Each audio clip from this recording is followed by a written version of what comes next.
Telugu film journalist association Telangana మహిళా కమిషన్పై high court ఆగ్రహం వ్యక్తం చేసింది.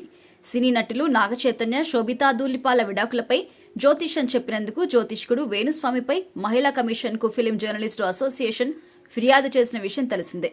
దీనిపై వేణుస్వామి వివరణ కోరుతూ మహిళా కమిషన్ నోటీసులు కూడా ఇచ్చింది.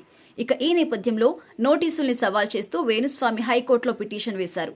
బుధవారం ఆ పిటిషన్ను విచారించిన హైకోర్టు మహిళా కమిషన్ నోటీసులు చెల్లవంటూ తీర్పు ఇచ్చింది. నాగచైతన్య, శోభితలకు లేని సమస్య మీకెందుకు అంటూ ఫిలిం జర్నలిస్టు అసోసియేషన్ మహిళా కమిషన్పై మండిపడింది. ఇక ఇటీవల నాగచైతన్య, శోభిత ఎంగేజ్మెంట్ జరిగిన విషయం తెలిసిందే. అయితే ఆ రోజే వేణుస్వామి వారి జోస్యం చెబుతూ 3 ఏళ్లలోనే వీరిద్దరు విడిపోతారన్నారు. మరో మహిళ ప్రమేయం కారణంగా 2027లో ఈ జంట విడిపోతారని అంచనా వేసి వివాదానికి తెరలేపారు.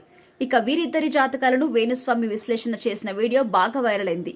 దీనిపై తెలుగు ఫిలిం జర్నలిస్ట్ అసోసియేషన్ ఫిర్యాదుతో మహిళా కమిషన్ వేణుస్వామికి నోటీసులిచ్చింది. దీంతో వేణుస్వామి హైకోర్టును కూడా ఆశ్రయించారు.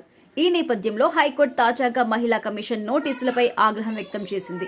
అయితే గతంలో కూడా వేణుస్వామి సినిమాల రిలీజ్ల గురించి, రాజకీయ ఫలితాల గురించి కూడా జోస్యం చెప్పారు.